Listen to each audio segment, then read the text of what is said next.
उधर पंजाब में बाढ़ से मची तबाही के बीच केंद्रीय कृषि मंत्री शिवराज सिंह चौहान गुरदासपुर पहुंचे और बाढ़ से बुरी तरह प्रभावित हुए इलाकों का उन्होंने जायजा लिया। वो ट्रैक्टर और नाव पर सवार होकर बाढ़ में डूबे खेतों तक भी पहुंचे। इस दौरान उन्होंने किसानों से मुलाकात की और सरकार की तरफ से उनकी हर संभव मदद करने का भरोसा दिया। वहां शिवराज सिंह चौहान के साथ केंद्रीय मंत्री रवनीत सिंह बिट्टू और पंजाब में बीजेपी के प्रमुख सुनील जाखड़ समेत बीजेपी के कई नेता मौजूद रहे। पंजाब के गुरदासपुर में रावी और ब्यास नदी में आए उफान में 300 से ज्यादा गांव बाढ़ के पानी में डूब गए।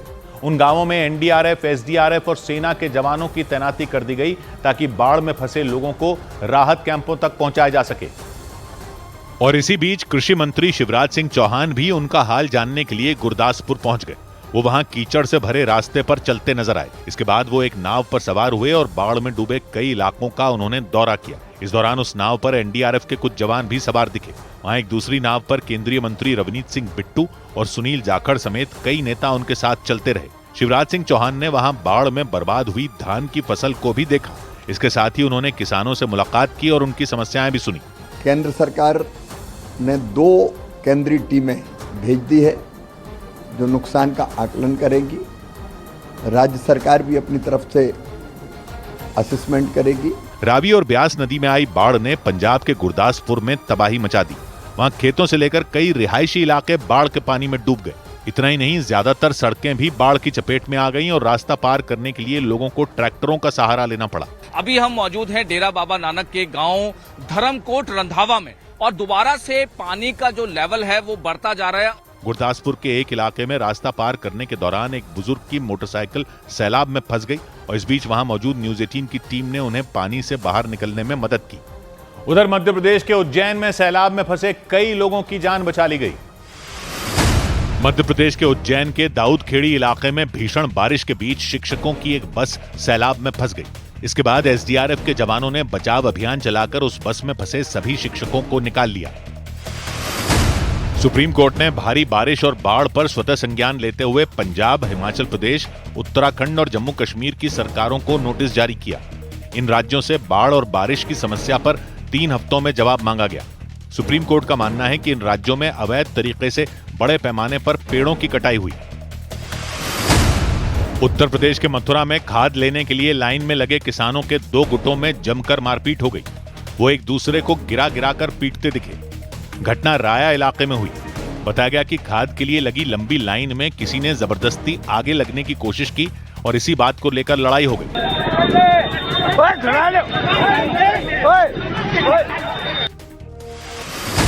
दिल्ली के आदर्श नगर में कुछ नकाबपोश बदमाशों ने गहनों की एक दुकान में घुसकर चाकू से हमला कर दिया। हमला करने के बाद सभी बदमाश वहां से भाग निकले। इस घटना का पता चलने के बाद पुलिस ने केस दर्ज कर हमलावरों की तलाश तेज कर दी। इधर उत्तर प्रदेश सरकार में मंत्री ओम प्रकाश राजभर के बयान से भड़के एबीवीपी के कार्यकर्ताओं ने लखनऊ में उनके आवास के बाहर जोरदार प्रदर्शन किया। बीजेपी के छात्र संगठन एबीवीपी के कार्यकर्ता बड़ी संख्या में इकट्ठा हुए। उन्होंने ओम प्रकाश राजभर के आवास के बाहर जमकर नारेबाजी की और उनका पुतला भी जलाया। कुछ प्रदर्शनकारियों ने मंत्री के आवास का गेट फांदकर अंदर घुसने की कोशिश भी की, लेकिन पुलिस ने उन्हें रोक दिया। इसके बाद तो वो पुलिस वालों से भी भिड़ गए। वहां काफी देर तक हंगामा चलता रहा।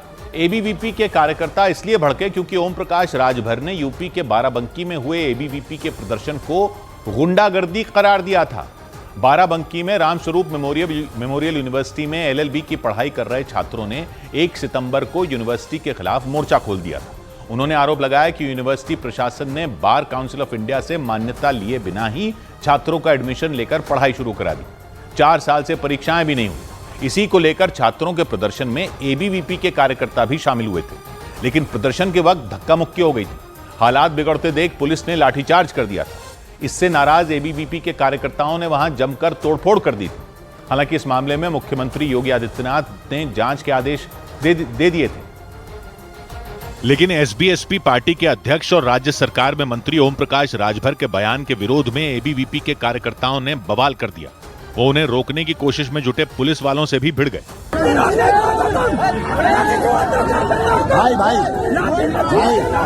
एबीवीपी के कार्यकर्ता रात में 10 बजे के करीब लखनऊ में ओम प्रकाश राजभर के आवास के बाहर जमा हो गए। उन्होंने बाराबंकी में प्रदर्शन करने वाले एबीवीपी के कार्यकर्ताओं को गुंडा बताए जाने पर नाराजगी जताई और राजभर के खिलाफ नारेबाजी की।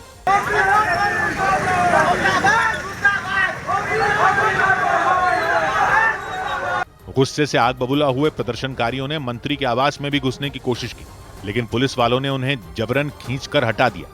इसके बाद तो वो वहीं धरने पर बैठ गए। उन्होंने मांग की कि ओम प्रकाश राजभर अपने गुंडागर्दी वाले बयान के लिए माफी मांगे। पुलिस ने धरने पर बैठे एबीवीपी के कार्यकर्ताओं को हटाने की कोशिश की तो वो और भड़क गए।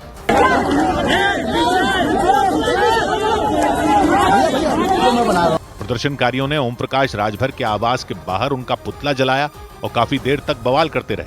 और उधर उत्तर प्रदेश के आगरा में एक व्यक्ति को कार में अगवा कर ले जा रहे लोगों को पुलिस ने घेर कर पकड़ लिया। उस व्यक्ति को कार की डिक्की से निकाला गया।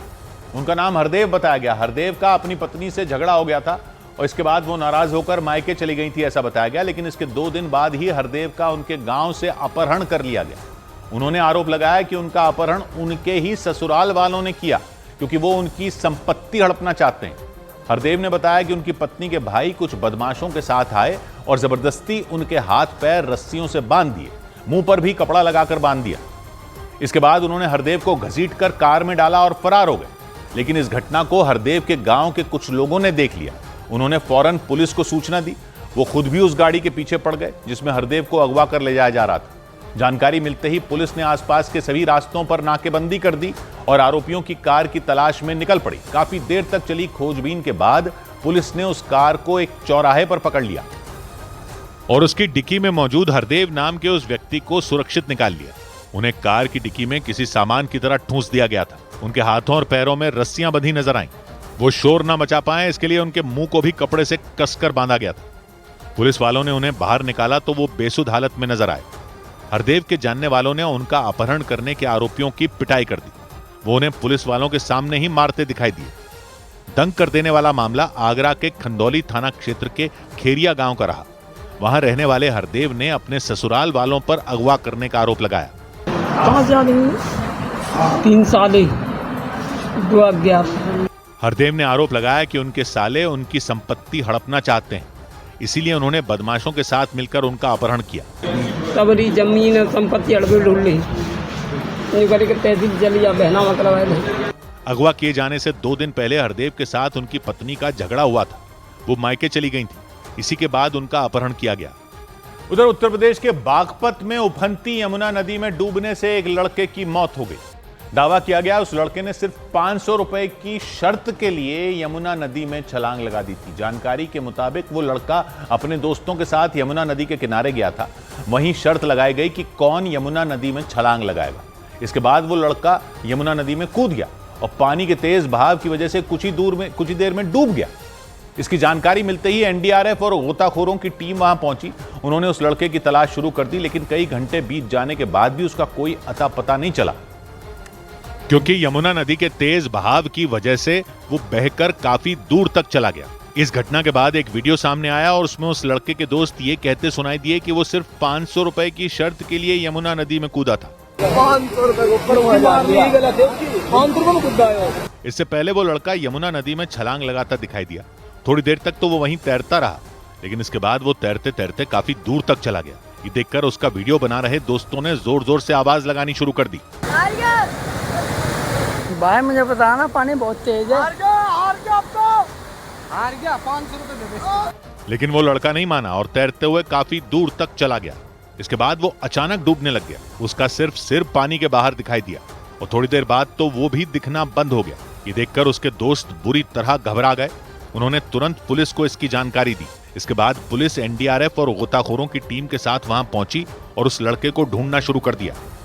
उधर उत्तर प्रदेश में हरदोई की शाहबाद कोतवाली में 1 हफ्ते के अंदर ही 2 एसएचओ को सस्पेंड किए जाने के बाद आए नए एसएचओ ने थाने में सुंदरकांड का पाठ करवाया। यही नहीं, कोतवाल यानी एसएचओ के दफ्तर में हवन भी करवाया गया। हैरान कर देने वाले इस मामले की पूरे इलाके में चर्चा शुरू हो गई, क्योंकि वहां पुलिस वालों पर लगातार हो रही कार्रवाई के बाद दावा किया गया कि उस थाने पर कोई काला साया मंडराने लग गया, इसीलिए पूजा पाठ किया गया।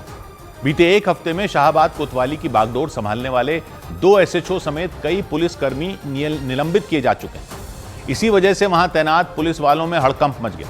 उन्हें डर सताने लगा कि कहीं उनके खिलाफ भी कोई एक्शन न हो जाए। शाहबाद कोतवाली में सबसे पहले गाज वहां के एसएचओ रहे उमेश त्रिपाठी पर गिरी थी। बीजेपी के एक नेता की हत्या के बाद उन्हें सस्पेंड किया गया था। क्योंकि आरोप लगा कि उमेश त्रिपाठी ने बीजेपी नेता के परिजनों से बदसलूकी की थी। उनके बाद थाने की जिम्मेदारी शिव गोपाल यादव को दी गई थी। उन्हें एसएचओ के रूप में नियुक्त किया गया था, लेकिन उनके कुर्सी संभालने के दूसरे ही दिन वहां पुलिस हिरासत में एक लड़के की मौत हो गई थी। उस लड़के के परिवार वालों ने आरोप लगाया कि पुलिस वालों ने पीट पीट कर उसकी जान ले ली।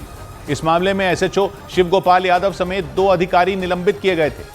इसके बाद आनंद नारायण त्रिपाठी को शाहाबाद कोतवाली का एसएचओ बनाया गया और कार्यभार संभालते ही उन्होंने थाने में सुंदरकांड का पाठ करवाया। इस मौके पर शाहाबाद कोतवाली में तैनात सभी पुलिसकर्मी मौजूद रहे। प्रभु पद पंकज नावहि सीसा, कर जहि भालु महाबल कीसा। कोतवाल यानी एसएचओ का दफ्तर पूरी तरह भक्तिमय दिखाई दिया। पुलिस वालों के अलावा आसपास के भी कुछ लोग वहां मौजूद रहे। सुंदरकांड के पाठ के बीच वो तालियां बजाते नजर आए।